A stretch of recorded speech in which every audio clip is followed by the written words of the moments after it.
The silk felt like a lie against my skin. It was the color of a midnight sky, clinging to my hips, pooling at my feet on the cold marble floor. A lie because nothing in my life was this smooth, this effortless. Every breath I took in this penthouse apartment, 60 floors above the glittering sprawl of Tokyo, was a deliberate calculation. The diamond necklace felt heavy, a beautiful, cold weight against my throat. A collar, I thought, and dismissed the idea as quickly as it came. Collars were for things that were owned. This was a contract, a business arrangement. I met my own eyes in the floor-to-ceiling mirror. The woman looking back was a stranger. Her hair was swept up in an elegant coil, her skin glowing under the recessed lighting. Her eyes, though, were the same, wary, haunted. The ghost of a 26-year-old art historian from Chicago looked out from behind a fortress of couture and jewels. A presence shifted in the room behind me, the air thickening almost imperceptibly. I didn't need to turn. I had learned the sound of his silence. Kenji Tanaka moved like the world rearranged itself to get out of his way. He stopped a few feet behind me, his reflection joining mine. He was in a bespoke Tom Ford suit, the charcoal wool so dark it was almost black. Notie. The top 2 buttons of his stark white shirt were undone, revealing the edge of a tattoo, the intricate scales of a dragon coiling over his collarbone. His power wasn't in noise or gestures, it was in his absolute stillness. He watched my reflection, his eyes dark, unreadable. "Are you ready?"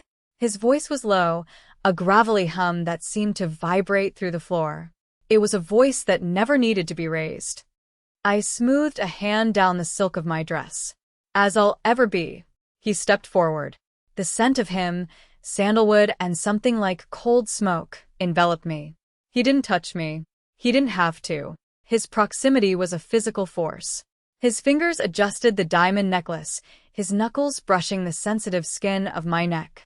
I fought the shiver that threatened to betray me. It wasn't fear. It was something else, something far more dangerous. "This piece was made for an empress," he said, his gaze fixed on the necklace in the mirror. "It suits you." An empress. A pretty word for a queen in a gilded cage. 3 months ago, I had been Imani Williams, a woman whose biggest worry was securing funding for a new exhibit. A woman married to Marcus, the man I had loved since we were 20. The man who had taken my heart, my trust, and our shared future, and incinerated it all for a woman named Jessica with blonde hair and an empty smile. The memory was a sharp, physical pain. Marcus standing in our living room, the one I'd painted myself, telling me he was in love. Not just that he'd made a mistake, but that he was in love. He used the word like a weapon, gutting me with it. He said Jessica understood his ambition, his drive. What he meant was that Jessica's father owned a development company that could make him rich. I, with my modest salary and passion for forgotten artists, had become an anchor. He'd left me with a mountain of debt he'd quietly accrued in both our names and a divorce decree that felt like an eviction notice from my own life. I was drowning. Then, through a connection I never knew I had, a quiet client from the museum who had always been kind to me, came an offer. The offer had a name, Kenji Tanaka, head of the Tanaka-gumi, a Yakuza clan whose empire was built on shadows and blood, but whose public face was in real estate, tech, and high finance. He needed a wife who was an outsider, with no ties to his world, no family that could be used as leverage against him. An American. A woman who looked graceful on his arm at galas like the one we were about to attend. He needed a respectable front, and I needed to survive. The contract was simple. For 2 years, I would be his wife in every public sense. In return, my debts would vanish, and I would be given a life of security beyond my wildest dreams. After 2 years, an amicable, quiet divorce, I would be free and wealthy enough to disappear and start again, anywhere in the world. I had signed the papers without a second thought. Survival is a primal instinct. It strips you of pride, of hesitation. It was only later, living in the silent, opulent beauty of his penthouse, that I began to understand the true cost. He stepped back, his assessment of me in the mirror complete. Let's go. It is poor form for the host to be late. The charity gala was being held in the grand ballroom of a hotel his organization owned. The air was thick with the scent of lilies and expensive perfume. A string quartet played softly in the corner. Men in tailored suits and women in glittering gowns moved through the space, their laughter brittle. Every single person in this room was either powerful, owed Kenji a debt, or feared him. Or all three. His hand rested on the small of my back, a gesture of proprietary ownership for the world to see. It was light, barely there, but I felt the heat of it through the silk. It was a brand. We moved through the crowd, a path clearing for us as if by magic. Kenji nodded curtly, his expression a mask of cool civility. He was a master of this. The predator playing philanthropist. I smiled until my face ached, a perfect porcelain doll on his arm. I was playing my part. And then I saw him. Across the ballroom, standing near the champagne fountain. Marcus. He was laughing, his head thrown back, one hand resting possessively on the arm of the woman beside him. Jessica. She was wearing a red dress that screamed for attention. My stomach twisted into a knot of ice and fire. I hadn't known they would be here. Of course they would be here. Marcus was a social climber, and this was the summit. My breath hitched. The carefully constructed composure I wore like armor began to crack. Kenji's fingers tightened on my back, a subtle, questioning pressure. I didn't look at him. I couldn't tear my eyes away from the scene that had shattered my life. As if he felt my stare, Marcus turned his head. His eyes scanned the room, a lazy, confident sweep of a man who believed he belonged. They passed over me, then snapped back. His smile vanished. The glass in his hand tilted, champagne sloshing over the rim. He froze, utterly, completely still. His face, a mask of disbelief, then confusion, then a dark, ugly flicker of something I recognized. Wounded pride. He saw me. He saw the dress, the diamonds, the transformation. Then his eyes moved from me to the man whose hand was on my back. He saw Kenji Tanaka, and the confusion on his face curdled into pure, unadulterated shock. He paled, his mouth falling slightly open. Jessica tugged on his arm, her voice a petulant murmur, but he didn't seem to hear her. He just stared, looking at me as if I were a ghost who had just materialized at the feast. Kenji leaned in, his voice a whisper of cold silk against my ear. An acquaintance. I finally tore my gaze away from my past and looked up at my present. At the man who owned this room, who owned my safety, who owned, for all intents and purposes, me. He's the man I used to be married to, I said, my voice surprisingly steady. A flicker of something, not surprise, just interest, passed through Kenji's dark eyes. His gaze slid across the room to Marcus, a predator casually assessing a lesser creature in his territory. A slow, chilling smile touched the corner of his mouth, a smile that didn't reach his eyes. I see, he murmured. And in those two words, I heard the promise of a reckoning. The night was no longer about charity. It was about power, and I was standing at the center of it. Marcus, spurred by some fool's courage or perhaps Jessica's insistent whispering, began to move toward us. He navigated the crowd with a clumsy determination, his eyes locked on me. Jessica trailed behind him, her expression a mixture of annoyance and curiosity. Kenji didn't move. He simply watched him come, his hand still resting on my back, a silent anchor in the swirling social current. The air around us grew colder, the ambient chatter of the party seeming to recede. Imani? Marcus stopped a few feet away, his voice tight. He ignored Kenji completely, a fatal mistake. What are you doing here? How did you? He gestured vaguely at my dress, the necklace, the entire impossible picture I presented. Before I could answer, Kenji spoke.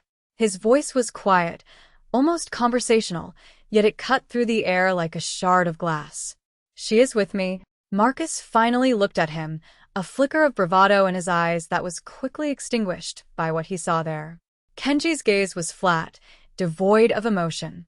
It was the gaze of a man looking at an insect. I'm her husband, Marcus blurted out, then corrected himself with a flush of color. Ex-husband. I'm just surprised to see her here. Your surprise is not my concern, Kenji said, his tone unchanging. He then did something that sent a chill down my spine. He looked at me, a fleeting softness in his eyes that no one else would have seen.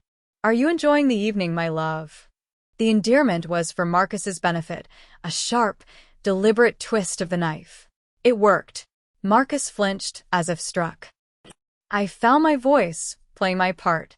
Very much, I said, meeting Kenji's gaze. Thank you. Jessica finally stepped forward, placing a perfectly manicured hand on Marcus's arm. Marcus, darling, let's get a drink. Don't bother your ex-wife. She gave me a dismissive, pitying look that quickly faltered as she took in the man beside me. Kenji's eyes slid to her, and for the first time, a hint of disdain entered his expression. He looked from her back to Marcus. You traded a jewel for a piece of glass, he said, not to them, but as a simple statement of fact. Then, he guided me away, turning his back on them, as if they had ceased to exist. He didn't need to say another word. The dismissal was absolute. The humiliation was complete. As we walked away, I risked a glance over my shoulder. Marcus was still standing there, frozen, his face a storm of rage and shame.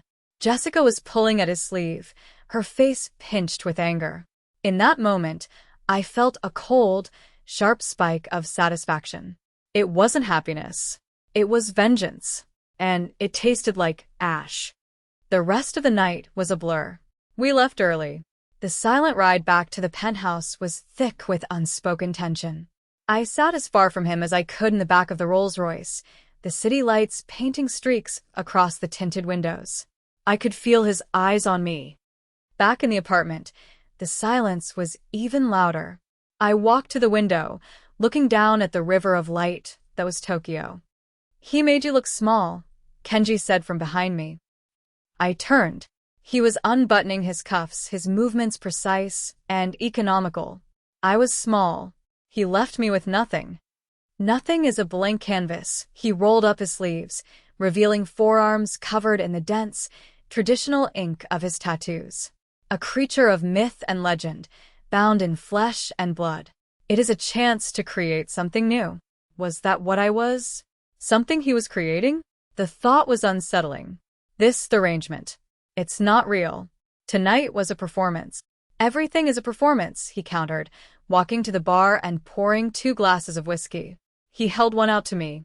The question is whether you are playing a role given to you, or one you have chosen. I took the glass, my fingers brushing his. A spark of heat, unexpected and sharp. I chose survival.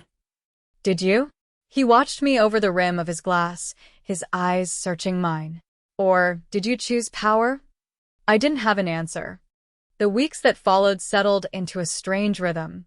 I lived a life of quiet luxury, surrounded by art and beauty, but it was a lonely existence. Kenji was often gone, disappearing for days at a time. When he was home, he was a silent, brooding presence. We coexisted in the vast, sterile space of the penthouse, 2 ghosts haunting the same house. But I watched him. I learned him. I saw the way his men deferred to him with a respect that bordered on religious fear. I learned to read the subtle shifts in his posture, the tightening of his jaw that preceded a storm. I saw the cold, surgical precision with which he ran his empire through encrypted calls and hushed meetings. One night, I couldn't sleep. I wandered into his study, a room I usually avoided. It was stark and masculine, smelling of old books and his smoky cologne. A single photograph sat on his desk, in a simple silver frame. It was of a young woman, barely a girl, with Kenji's eyes and a bright, fearless smile. She was beautiful, and she was gone. I knew it with a certainty that chilled me to the bone. The door opened behind me. Kenji stood there, his suit jacket off, his expression harder than I'd ever seen it. His eyes went from me to the photograph in my hand. "Put it down," he said. His voice was dangerously low. My heart hammered against my ribs. I placed the frame carefully back on the desk. I'm sorry. I didn't mean to pry. He walked into the room, stopping in front of the desk, but not looking at the photo. He looked at me. For a moment, the mask slipped. I saw a flash of raw, bottomless grief in his eyes. It was so profound it almost brought me to my knees. It was the look of a man who had failed in the one duty that mattered to him. Her name was Akari, he said, his voice rough. My sister. He didn't say what happened to her. He didn't have to. The violence of his world had taken her. That was his wound. The failure he carried every single day. The reason he kept the world and everyone in it at a distance. He had failed to protect her. He would never allow himself that vulnerability again. He turned and left the study without another word, the mask of cold control firmly back in place. But it was too late. I had seen the man beneath the monster. And that was infinitely more dangerous. The first tremor of real danger came a week later. We were scheduled to have dinner at a private restaurant in Ginza. A last-minute call came for Kenji, a problem with a shipment at the docks. He was delayed. He told me to go ahead, that he would meet me there. His driver, a silent mountain of a man named Ito, drove me. We were 2 blocks from the restaurant when the world exploded. A blast of heat and sound threw me against the side of the car. The windows of our vehicle shattered. Car alarms shrieked through the sudden, ringing silence in my ears. Ahead of us, where the restaurant had been, there was now a column of black smoke and fire. Ito was shouting into his radio, his voice urgent. He threw the car into reverse, tires squealing. My hands were shaking, my breath coming in ragged gasps. That was meant for him. For us. We met Kenji and 2 other cars at a nondescript warehouse by the river. He got out of his car before it had even stopped moving. He strode to my door and wrenched it open. His eyes scanned me, frantic and wild in a way I had never seen. Are you hurt? He demanded, his hands hovering over me, not daring to touch. No, I whispered, my voice trembling. I've fine. He reached in, his hand cupping the back of my neck, his thumbs stroking my skin. The gesture was shockingly gentle. His eyes were blazing. Ito, get her out of here. Take her to the safe house. He turned to his other men. Find out who did this. I want a name. I had a chance then. A clear moment. In the chaos, I could have told Ito to take me to the embassy. I could have run. Demanded to be let out of our contract. Fled this life of violence that was no longer abstract. But as I looked at Kenji's face, at the cold fury etched there, I saw something else. It was the same haunted look from his study. The fear of losing someone else he was meant to protect. I made a choice. No, I said, my voice stronger now. I'm staying with you. His head snapped back to me, his eyes wide with surprise. His men stared. No one said no to him. It is not safe, he said, his voice clipped. Is it ever? I countered. They were targeting you. They think I'm your weakness. Don't let them be right. A long moment passed. He searched my face, looking for something. Fear. Deceit. He found only resolve. A slow nod. Get in my car. That was the moment everything changed. I wasn't just the contracted wife anymore. I had chosen my side. We drove to another of his properties, a traditional house hidden behind high walls and ancient pine trees. It was a fortress of tranquility. Inside, the air smelled of tatami mats and cedar. While his men spoke in hushed, urgent tones in another room, Kenji led me to a small sitting area overlooking a koi pond. He had a shallow cut on his cheek from flying debris, a thin line of blood he hadn't seemed to notice. You're bleeding, I said, my voice soft. He touched his face, his fingers coming away red. He looked at it with disinterest. I went to a nearby bathroom and found a first aid kit. When I returned, he was standing by the window, staring out at the garden. He didn't turn as I approached. You should have run, he said, his voice flat. Where would I go? I asked, dabbing a sterile wipe on his cheek. He flinched, not from the sting, but from the contact. His skin was warm. Anywhere. Away from this. This is my life now, I said, my focus on the cut. I signed a contract. The contract did not include car bombs. He finally looked at me. We were so close I could see the flecks of gold in his dark eyes. His gaze dropped to my mouth. The air crackled, thick with unspoken things. The silence between us was not empty. It was filled with the thunder of the explosion, with the ghost of a sister, with the terrifying, magnetic pull that was growing between us. He said my name, Imani, and it sounded like a prayer and a curse all at once. He lifted a hand, his fingers tracing the line of my jaw, his touch sending a jolt through my entire body. I told myself it was survival instinct, a response to the adrenaline. I was lying to myself. That night, I learned that the attack was from a rival clan, the Ryuchi family. They were making a play for Kenji's territory. They had miscalculated. They thought targeting me would make him cautious. Instead, it had awakened something cold and absolute within him. In the days that followed, I saw the true extent of his power. It was not in explosions or gunfire. It was in the quiet, systematic way he dismantled his enemies' operations. A word here, a data transfer there, a key figure disappearing in the night. It was surgical. It was terrifying. And I discovered something that should have made me run for the hills. I overheard a conversation not meant for my ears. He was speaking to his second-in-command about the man who had betrayed him years ago, the one whose actions led to his sister Akari's death. Kenji hadn't just had the man killed. He had destroyed his entire life first. His business, his family, his reputation. He had left him with nothing but his shame before he finally ended it. The cold, methodical cruelty of it made my blood run cold. This was the man I was tied to. The war with the Ryuchi clan escalated. They grew desperate, and desperation made them sloppy.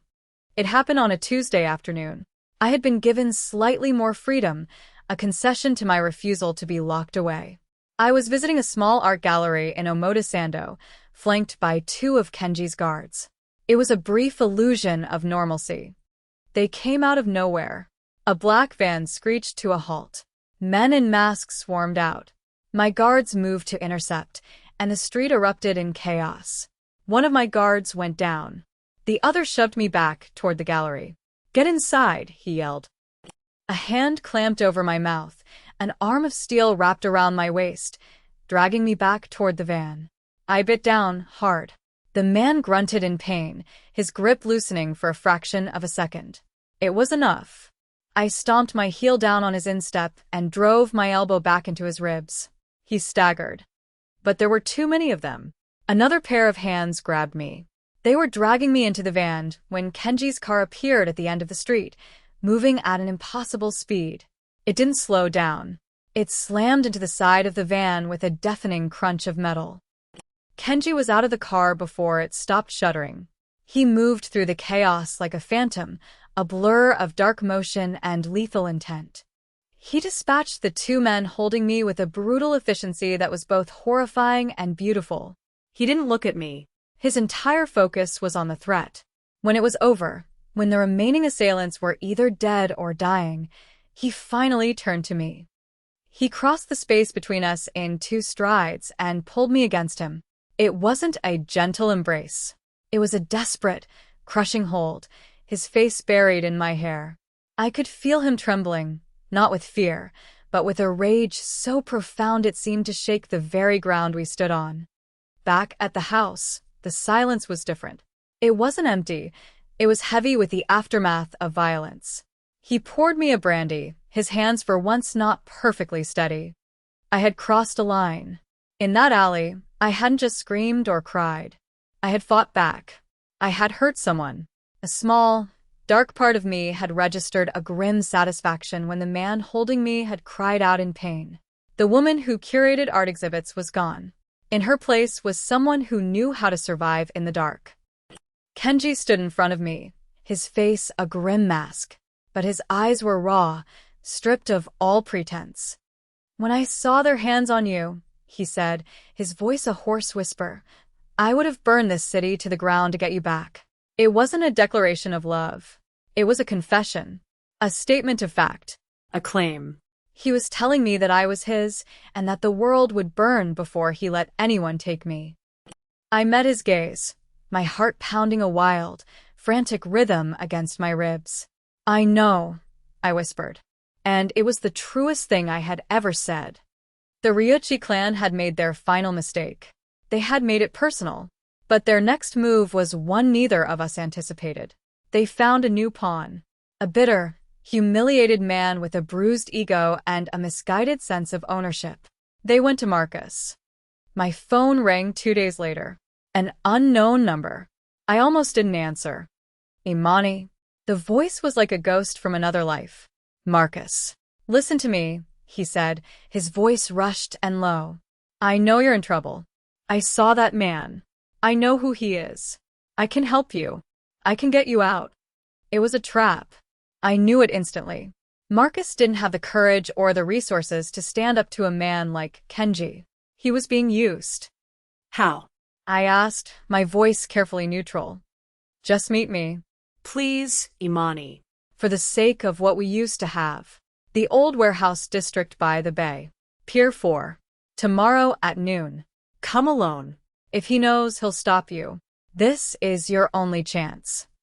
I hung up the phone, a cold, clear purpose settling over me. I was not the woman Marcus remembered. I was not a victim to be rescued. I found Kenji in his study. I told him everything. He listened, his face impassive, but I saw the muscles in his jaw bunch. When I was finished, he was silent for a long moment. "It is a trap," he said finally. "I know," I replied, "and I'm going to walk right into it." He started to object, but I cut him off. "They want to use me as bait. So let them. You know the location. You know the time. This is how you end it. But you do it my way." For the first time, I was not his asset or his responsibility. I was his partner. He saw the steel in my eyes, the resolve. He gave a single, sharp nod. The next day, I drove myself to the pier. I wore a simple black dress and a wire. The air was thick with the smell of salt and decay. Marcus was waiting for me at the end of the pier, looking nervous, constantly glancing over his shoulder. "You came," he said, relief washing over his face. I was so worried. "Save it, Marcus," I said, stopping a few feet from him. "What do you want?" "I want to help you. That man is a monster. I can take you to the police, to the embassy." "You mean the people who are waiting in that warehouse over there?"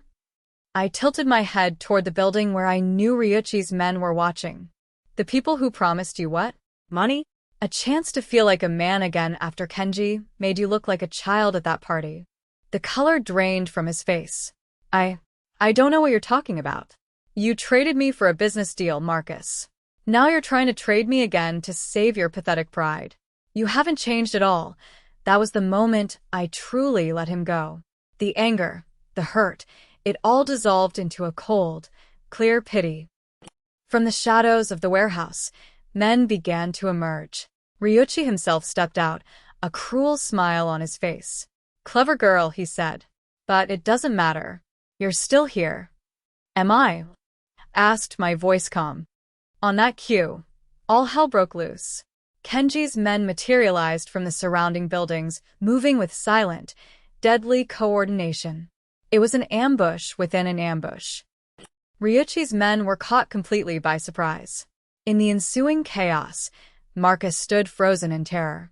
Ryuchi, realizing he had been played, pulled a knife and lunged for me. I didn't scream. I didn't run. I stood my ground, my eyes locked on his. Because I knew Kenji would not let him reach me. He was there, a shadow moving faster than thought. He intercepted Ryuchi, the fight brutally short and decisive. When it was over, Ryuchi lay on the ground, and Kenji stood over him, not even breathing hard. His men were securing the area, dealing with Marcus, who had collapsed into a weeping mess. Kenji walked toward me, his eyes ignoring everyone else. He stopped in front of me, his gaze sweeping over me, checking for any harm. He gently touched a scratch on my arm where one of the men had grabbed me. "You were never a pawn," he said, his voice low and rough with emotion. "You were always a queen. It was everything. It was an acknowledgement, a promise, a treaty signed in the aftermath of battle." He saw me, not as the woman he had to protect, but as the woman who stood beside him. We paid a cost for that victory. My old life, my old self, was gone forever, a casualty of a war I had chosen to fight. Marcus was ruined, a broken man who would be swept away by the undertow of this world. And Kenji had let someone in. He had broken his own sacred rule and allowed himself a vulnerability. He had a weakness again. But this time his weakness was also his strength. That night, we stood at the window of the penthouse, the city glittering below us like a sea of captured stars. It was his kingdom, this sprawling, beautiful, dangerous place. He came to stand behind me, his heat a solid presence at my back. He didn't speak. He simply laid his hand over mine where it rested on the cold glass. It was not the gesture of a lover. It was the gesture of a king. A claim. A pact. The weight of his hand was the weight of this life, this power, this darkness. And I did not pull away. I leaned back just slightly, accepting it. Accepting him. This was my choice. This was my throne.